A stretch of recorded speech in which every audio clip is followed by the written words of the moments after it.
فلا هادي له أشهد أن لا إله إلا الله وحده لا شريك له وأشهد أن محمدا عبده ورسوله لا نبي بعده.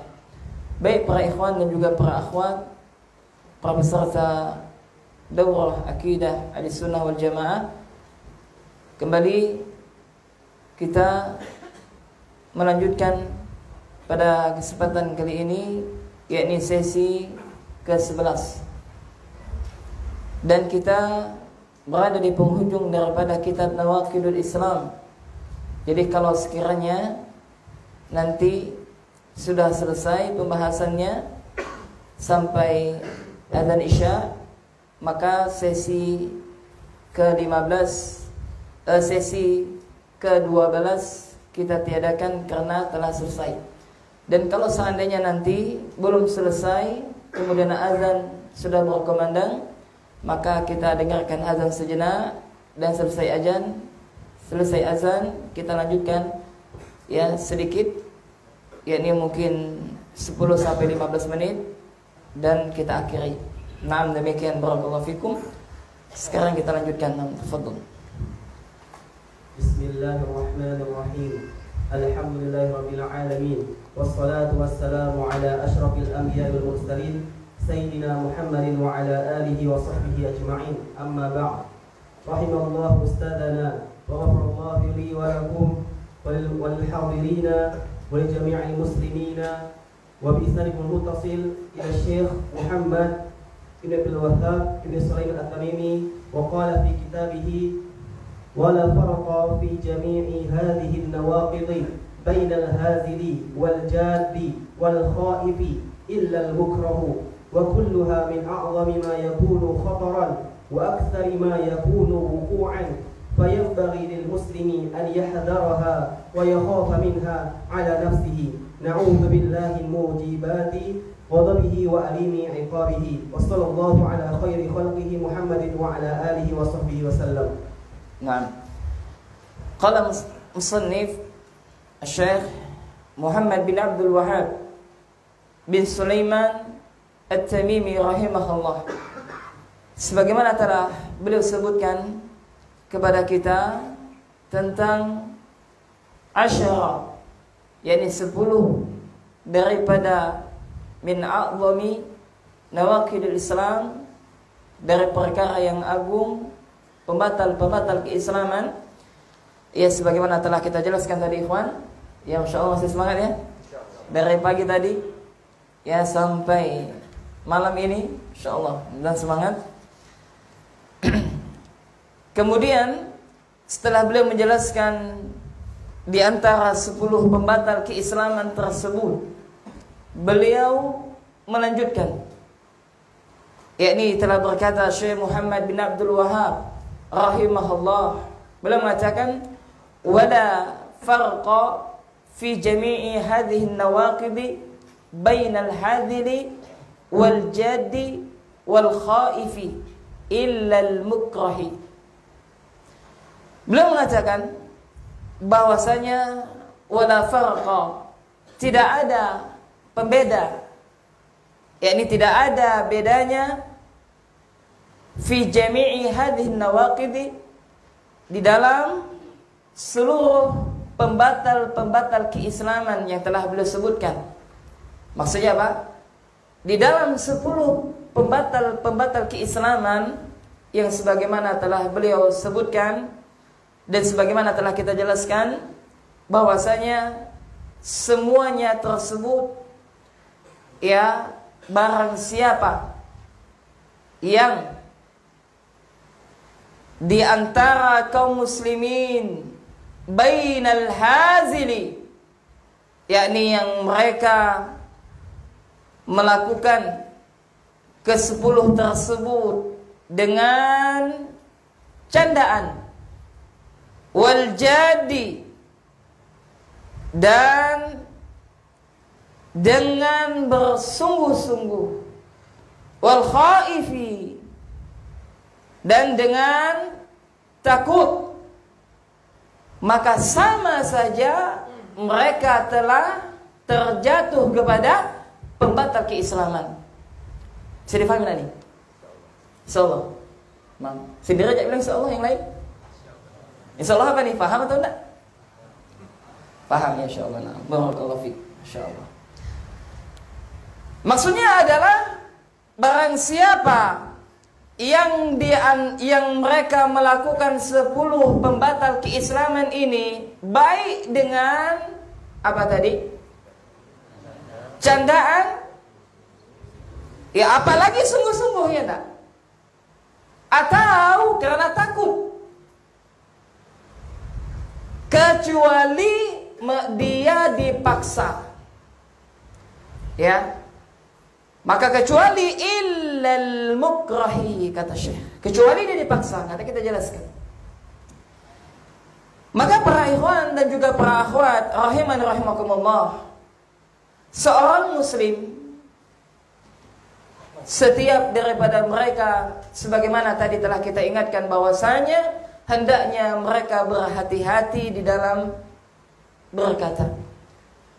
Bahkan Rasulullah sallallahu alaihi wasallam mengaitkan seseorang yang menjaga lisannya dengan keimanan kepada Allah Jalla wa Ala. Maksudnya apa? Orang yang beriman kepada Allah, orang yang beriman kepada Rasulnya, maka syokyanya mereka itu berkata yang baik. Kalaulah seandainya mereka tak bisa berkata yang baik, maka lebih baik apa? Diam.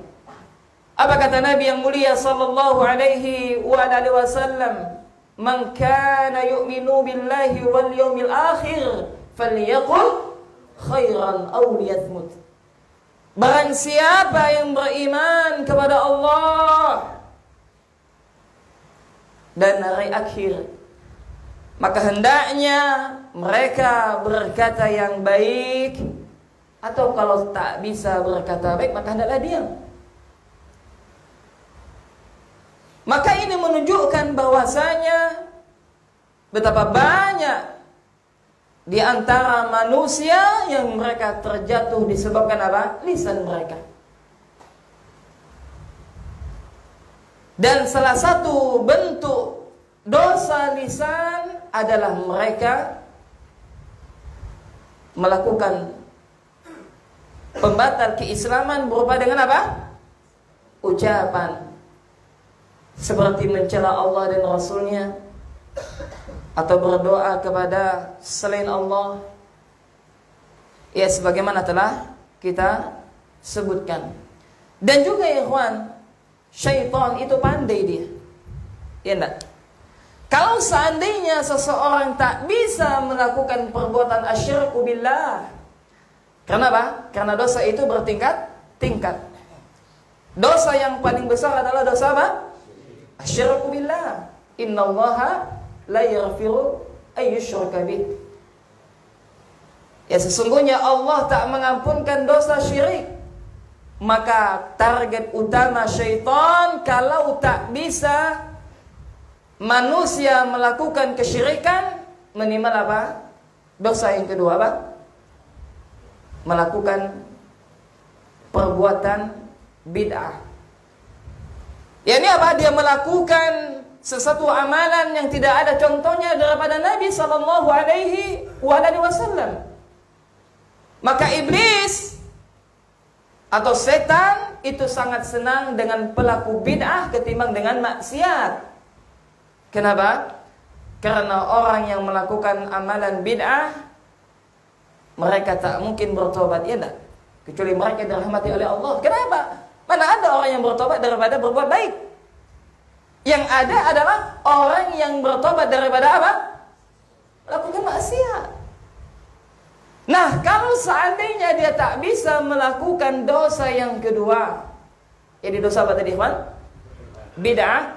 Maka turun yang ketiga, maksiat. Ya, perbuatan maksiat. Ya, nah, salah satu perbuatan maksiat adalah yang keluar dari lisan kita. Apa contohnya? Mencela saudaranya, menghardik saudaranya, berkata dusta, atau misalkan dia berkata sesuatu tapi apa? Tujuannya menyakiti saudaranya, menyindir saudaranya di depan umum. Ya, ini juga tak boleh. Maka para ikhwan dan juga para akhwat, ini khususnya bagi ummahat biasanya atau para abah, ya, kalau hendak bertemu dengan orang yang sudah lama kita mungkin tak berjumpa, maka jangan tanyakan kapan nikah. Nah, enak. Tersinggung dia nanti. Ya, hati-hati kita dalam berkata. Nah, ini yang sensitif apa nih? Para ummahat, para akhwat ini. Atau ditanya sudah punya anak ataukah belum? Dan kita tahu ya mereka pasangan tersebut belum Allah berikan anak. Terkadang basa-basi, tapi basa-basi boleh, tapi jangan sampai menyakiti saudara kita. Ya. Naam. Kemudian para ikhwan dan juga para akhwat rahiman rahimakumullah. Maka barang siapa yang mereka melakukan candaan yakni terhadap Allah dan Rasulnya dalam rangka untuk mengejek, ya, atau dia melakukan candaan di antara 10 pembatal keislaman ini, sebagaimana telah kita jelaskan bahwasanya apa? Tentang kisah orang munafik yang mereka mengejek Rasulullah sallallahu alaihi wasallam dan juga kepada para sahabat radhiyallahu taala anhum, ya, maka mereka alasan mereka adalah yang mereka lakukan itu hanyalah sekedar permainan, hanya sekedar senda gurau, akan tetapi Allah Jalla wa Ala tetap mengeluarkan mereka dari Islam. Kemudian seseorang yang melakukannya dengan sungguh-sungguh, jelas, sambil bercanda saja tidak boleh, apalagi bersungguh-sungguh. Kemudian wal khaif, yakni takut. Contohnya apa? Misalkan seseorang yang dia mengaku sebagai muslim, ya, seseorang yang mengaku sebagai muslim, lalu dia ikut mengejek Allah dan Rasulnya, mengikut memperolok-olok daripada agama Allah, baik itu berupa apa, ikhwan? Pahala maupun apa berkaitan dengan siksa. Ya. Lalu dia melakukan hal tersebut karena apa? Takut kepada atasannya yang kafir. Paham maksudnya? Jadi dia itu ada atasannya adalah orang kafir, lalu atasannya tersebut mengejek Allah dan Rasulnya. Maka orang ini ikut-ikutan. Karena apa? Alasannya apa? Karena takut.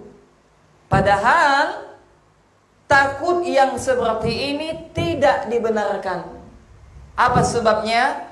Karena atasannya tersebut, orang kafir tersebut, tidak sampai tahapan menyiksa dia atau mengancam untuk membunuhnya. Paham? Hanya sekedar takut terhadap orang kafir, padahal tidak ada paksaan, padahal tidak ada ancaman, padahal tidak ada hendak membunuh orang yang seperti ini. Maka kata Syekh, orang yang seperti ini, ya, maka termasuk yakni batal keislamannya. Illa, kecuali al-mukrahi, orang yang dipaksa. Ya, bedakan orang yang mengucapkan karena takut lantas tidak dipaksa dengan orang yang mengucapkan karena paksaan dipaksa. Ini sebagaimana kisah siapa? Naam, Ammar bin Yasir, sebagaimana yang telah kita sebutkan. Kenapa Ammar bin Yasir keluarga mereka disiksa oleh orang kafir Quraisy? Karena pada awal-awal mula Islam itu diturunkan di Mekah. Awal-awal Rasulullah sallallahu alaihi wasallam mendapatkan wahyu, maka hanya ada sebagian yang telah beriman, yang telah memeluk Islam. Ya, di antara orang dewasa yang pertama kali masuk Islam siapa? Nama Abu Bakar As-Siddiq. Kemudian anak-anak Ali bin Abi Thalib. Nah, keluarga yang pertama kali masuk Islam adalah keluarganya Yasir radhiyallahu taala anhu. Maka ketika itu ikhwan dan juga para akhwat, maka kaum kafir musyrikin mereka sangat membenci pengikut Muhammad sallallahu alaihi wasallam. Maka di antara mereka yang masuk Islam, sedangkan dari kalangan yang fakir atau yang dari budak, maka mereka siksa, ya, mereka siksa dengan berbagai macam penyiksaan. Ya, di antaranya adalah Bilal. Siapa Bilal ini? Ini budak. Disiksa. Kemudian di antaranya adalah Yasir dan istrinya Sumayyah. Kemudian anaknya Ammar bin Yasir. Dan subhanallah, para ikhwan dan juga para akhwat, kita takjub melihat keimanan mereka. Semakin disiksa, semakin kuat iman mereka. Dan bahkan ya sampai-sampai ketika itu Rasulullah sallallahu alaihi wasallam tak bisa membantu keluarga daripada Ammar bin Yasir. Kenapa? Karena kondisi Nabi sallallahu alaihi wasallam dalam keadaan lemah. Nabi pun dilindungi oleh siapa? Oleh pamannya, siapa namanya? Abu Thalib. Lantas kenapa penyiksaan tidak pada Abu Bakar? Karena Abu Bakar radhiyallahu taala anhu adalah apa? Orang yang terpandang, orang yang kaya, salah satu orang bangsawan daripada Quraisy, berbeda dengan mereka yang fakir, mereka yang miskin, apalagi mereka dari kalangan budak. Sampai-sampai Nabi sallallahu alaihi wasallam ketika Nabi melihat betapa amat dahsyat sakitnya penyiksaan yang diberikan kepada Ammar bin Yasir dan juga ayah dan juga kepada ibunya, maka Nabi sallallahu alaihi wasallam menghibur mereka dengan mengatakan, "Sabran ya ala Yasir." Sabarlah wahai keluarga Yasir, fa inna mau'idakumul jannah. Sesungguhnya tempat kalian adalah surga. Tempat kembali kalian adalah surga.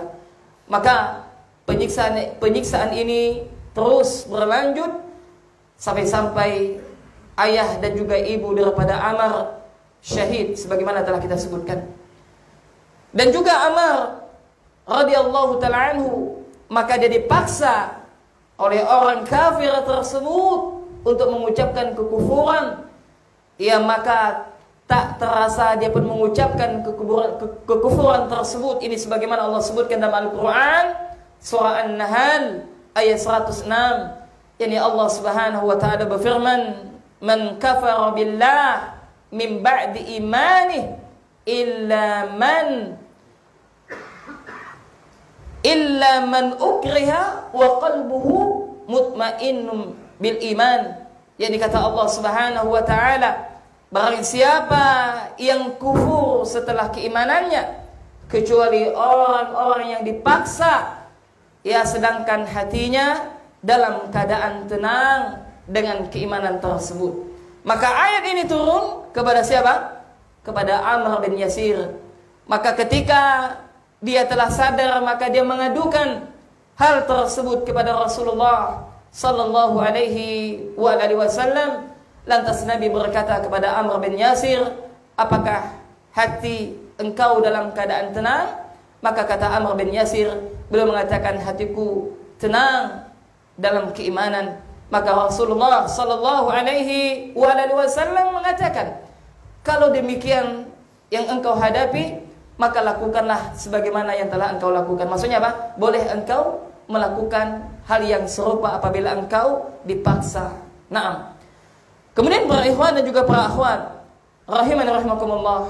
Kemudian beliau muallif menyebutkan, "Wa kulluha min a'zami ma yakunu khataran wa min aktsari ma yakunu wuqu'an fayanbaghi lil muslimi ay yahdharha wa yakhafa minha ala nafsihi."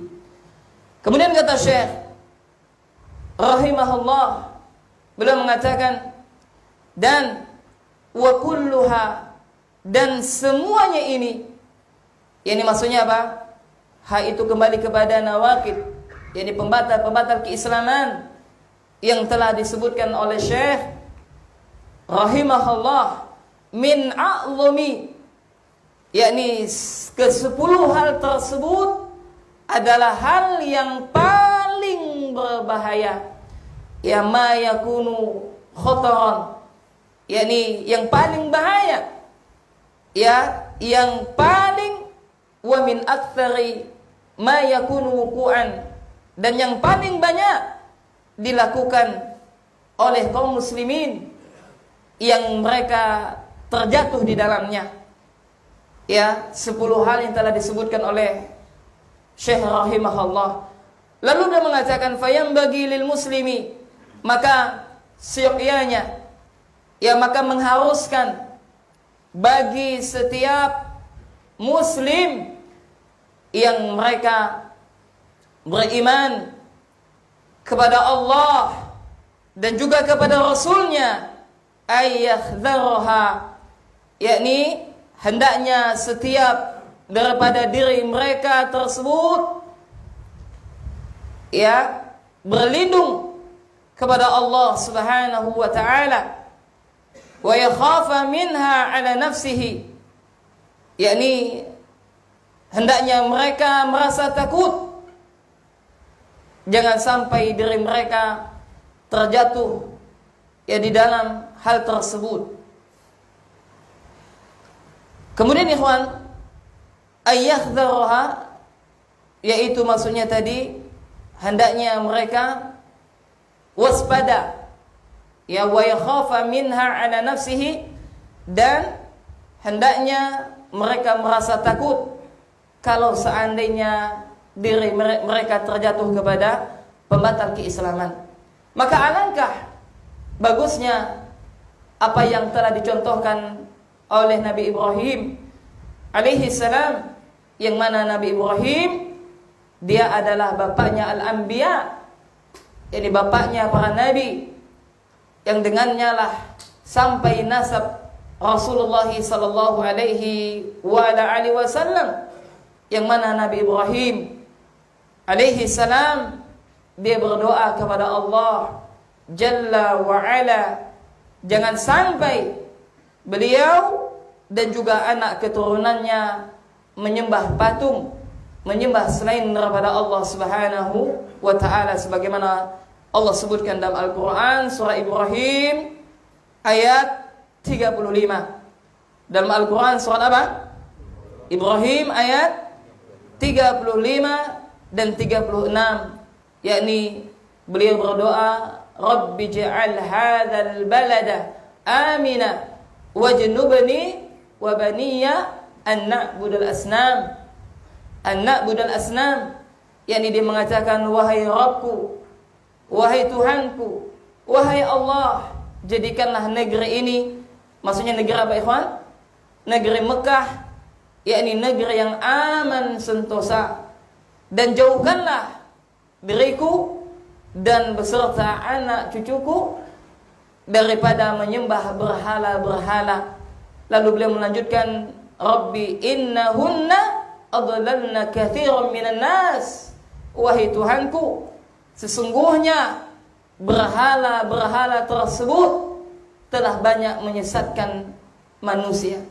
Maka perhatikan jamaah, para ikhwan dan juga para akhwat, daripada doa bapaknya al-anbiya ini, maka ada beberapa faedah yang bisa kita ambil daripada doanya Nabi Ibrahim alaihi salam.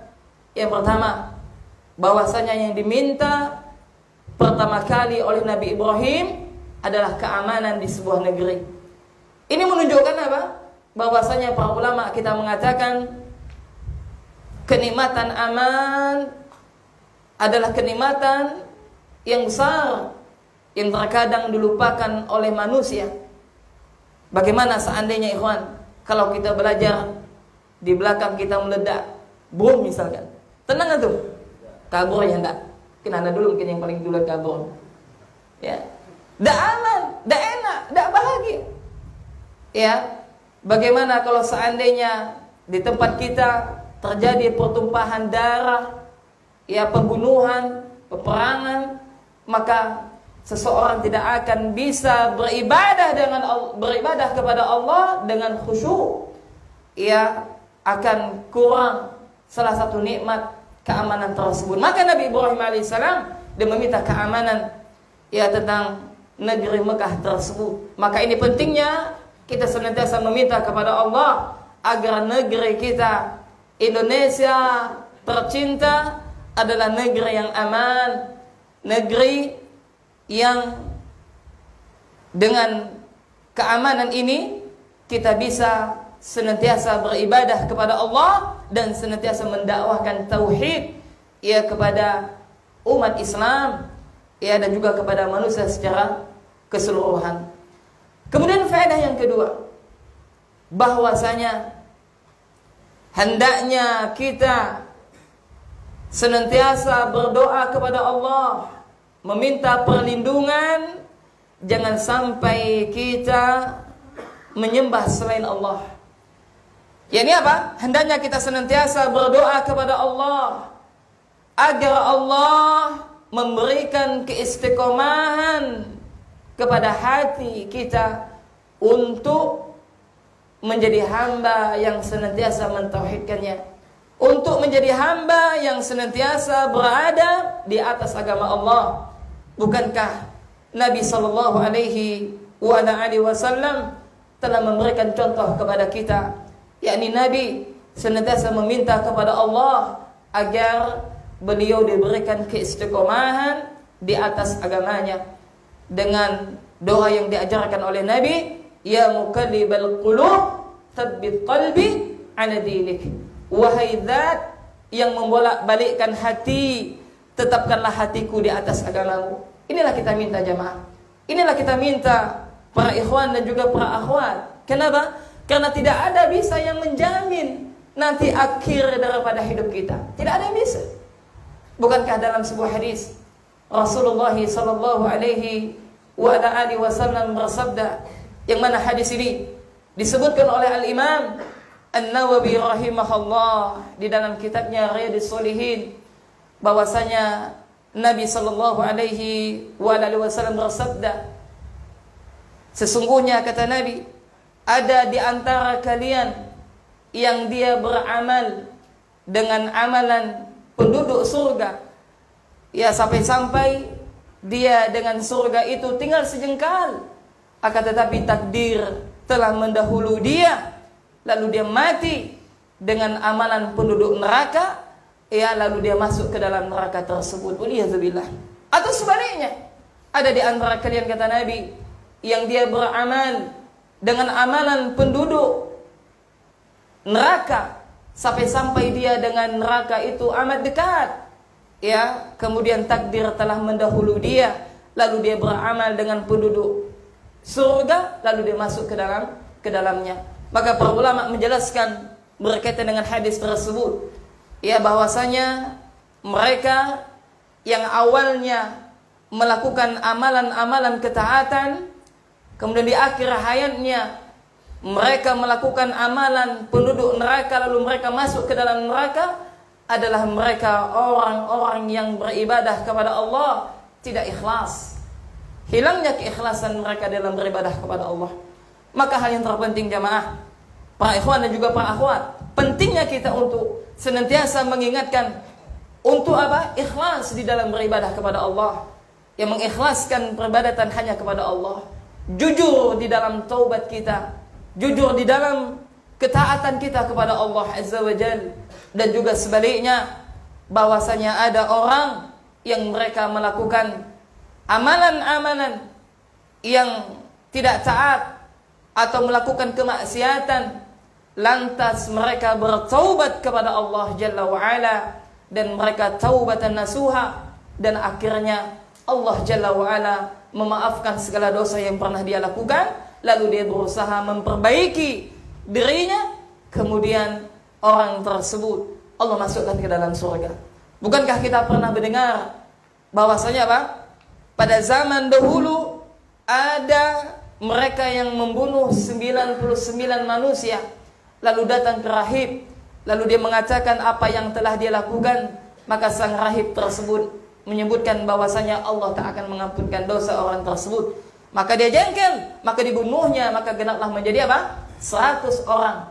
Lalu dia bertanya kepada ahlul ilm, yakni mereka adalah para ulama. Lalu dia mengatakan bahwasanya dia telah membunuh 100 jiwa. Maka para ulama mengatakan bahwasanya Allah Jalla wa'ala akan menerima taubat hamba tersebut dengan catatan apa? Dia harus pergi meninggalkan kampung halamannya. Hal ini disebutkan oleh Al-Imam An-Nawawi dalam kitabnya Riyadhus Shalihin tentang bab taubah. Kemudian para ikhwan dan juga para akhwat rahiman rahimakumullah, maka tugas kita hendaknya kita harus memiliki rasa takut. Jangan sampai diri kita dan juga keluarga kita, anak keturunan kita menyembah kepada selain Allah. Maka ikhwan, kalau kita melihat sejarah ya enggak, maka salah satu negeri yang di sana melahirkan ulama yang ditulis oleh para ulama kita di dalam buku-buku sejarah mereka adalah apa? Negeri Spanyol yang dulu namanya apa? Andalus ya enggak? Sekarang mana? Mana Islam? Tinggal nama ya ikhwan. Maka kita tak tahu, ya kita tak tahu nanti di negeri kita Indonesia, apakah nanti anak keturunan kita, apakah mereka masih menjadi seorang muslim atau tidak? Bahwasanya di sana negeri Andalus, Spanyol yang saat ini terkenal, padahal dulu di sana ada dinasti, yakni Islam pernah jaya di sana, akan tetapi kini itu semua tinggal kenangan, tinggal nama. Apa sebabnya? Karena mereka tidak kembali kepada agama mereka. Mereka tidak kembali kepada Islam. Mereka tidak mempelajari Islam. Dan mereka tidak betul-betul mengamalkan Islam. Maka Allah ganti mereka dengan orang-orang yang betul-betul cinta kepada Allah Jalla wa'ala. Kemudian kata Syekh rahimahullah, lalu beliau mengatakan, na'udzubillah min mujibati ghadabih wa alimi iqabihi. Dan kita berlindung kepada Allah Azza wa Jal. Kita berlindung kepada Allah dari hal-hal yang menjadikan kemarahan Allah. Dan kita berlindung dari pedihnya siksa Allah Jalla wa'ala. Maka ya ikhwan rahiman rahimakumullah, perhatikan di akhir daripada kitab ini, Syekh yang pertama dia berdoa kepada Allah tentang dirinya. Dia berdoa kepada Allah, yakni meminta perlindungan kepada Allah Subhanahu wa taala dari berbagai bentuk yang bisa mendatangkan kemarahan Allah atau kemurkaan Allah. Dan juga beliau mendoakan setiap orang yang membaca kitabnya atau setiap orang yang mempelajari kitabnya, yakni mudah-mudahan setiap daripada mereka diberikan perlindungan oleh Allah dari melakukan segala bentuk kemarahan Allah dan berlindung daripada siksa Allah yang begitu, dari siksa Allah Subhanahu wa taala yang begitu pedih. Kemudian ya faedah yang bisa kita dapat daripada apa yang telah beliau sebutkan ini, bahwasanya seorang mukmin yakni hendaknya mereka saling mendoakan. Inilah yang telah diajarkan oleh Nabi sallallahu alaihi wasallam. Apa kata Nabi? La yu'minu ahadukum hatta yuhibbu li akhi ma yuhibbu li nafsi. Tidaklah sempurna keimanan salah seorang di antara kalian sebagaimana kalian mencintai saudara kalian sebagaimana kalian mencintai diri kalian. Maka kalau kita menginginkan kebaikan bagi saudara kita, maka salah satunya adalah kita doakan mereka. Doakan kebaikan. Maka di antara doa malaikat yang akan diaminkan malaikat adalah ketika Anda atau ketika seseorang dia mendoakan kebaikan untuk saudaranya tanpa sepengetahuan daripada saudaranya tersebut. Bukankah kisah Ulbah bin Zaid yang pada perang Tabuk tersebut, ya, yang dia dikatakan oleh Nabi sallallahu alaihi wasallam, siapakah di antara kalian, kata Nabi, yang sedekahnya diterima oleh Allah. Setelah salat subuh Nabi mengatakan, maka semua sahabat diam, tidak ada yang berkata. Maka Nabi mengulang, siapakah di antara kalian yang sedekahnya telah diterima oleh Allah Subhanahu wa taala, yang dia bersedekah tadi malam? Maka tidak ada sahabat yang berani mengangkat tangan. Maka akhirnya Nabi sallallahu alaihi wasallam mengatakan, wahai Ulbah bin Zaid, kata Nabi, sesungguhnya Allah Jalla wa Ala menerima sedekah yang telah engkau lakukan tadi malam. Subhanallah. Apa sedekahnya? Pernah dengar kisahnya? Belum pernah dengar kisahnya? Belum? Nah, udah azan. Nah, azan dulu ya. Nah, setelah azan nanti kita lanjutkan sedikit lagi. Bismillah.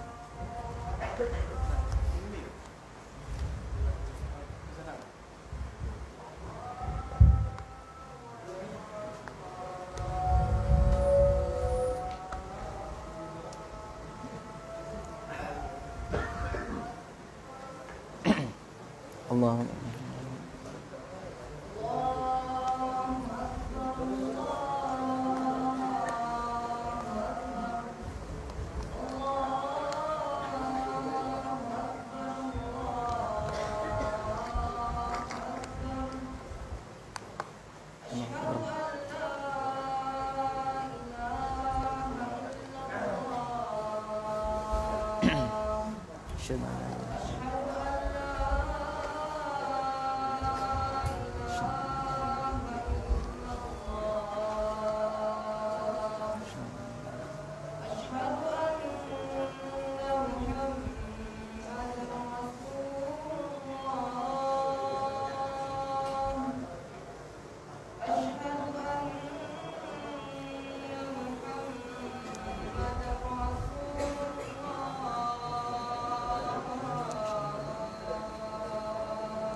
Bismillah, alhamdulillah, wassalatu wassalamu ala rasulillah wa ala alihi wa sahbihi wa mawalah amma ba'.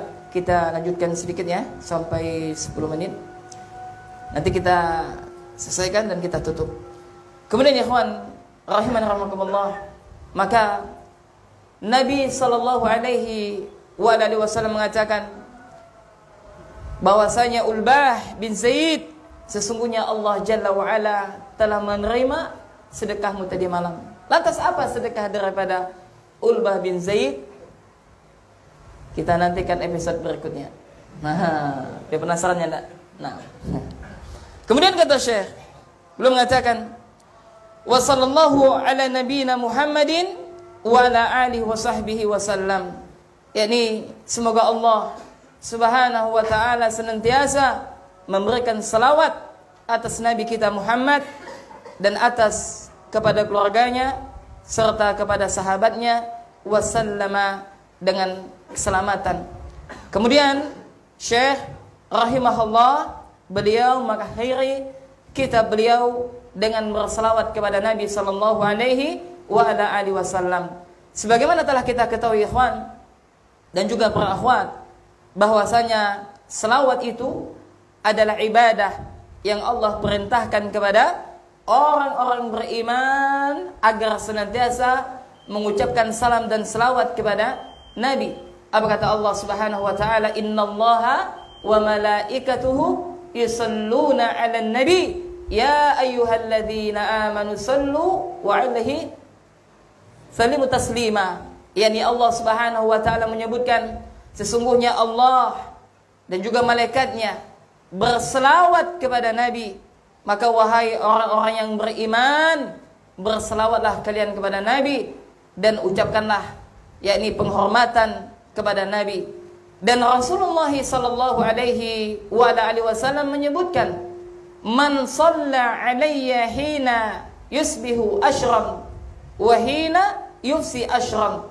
Maka barang siapa yang berselawat untukku, kata Nabi sallallahu alaihi wasallam, di waktu pagi sebanyak 10 kali dan di waktu sore sebanyak 10 kali, maka orang tersebut dia berhak mendapatkan syafaatku, kata Nabi.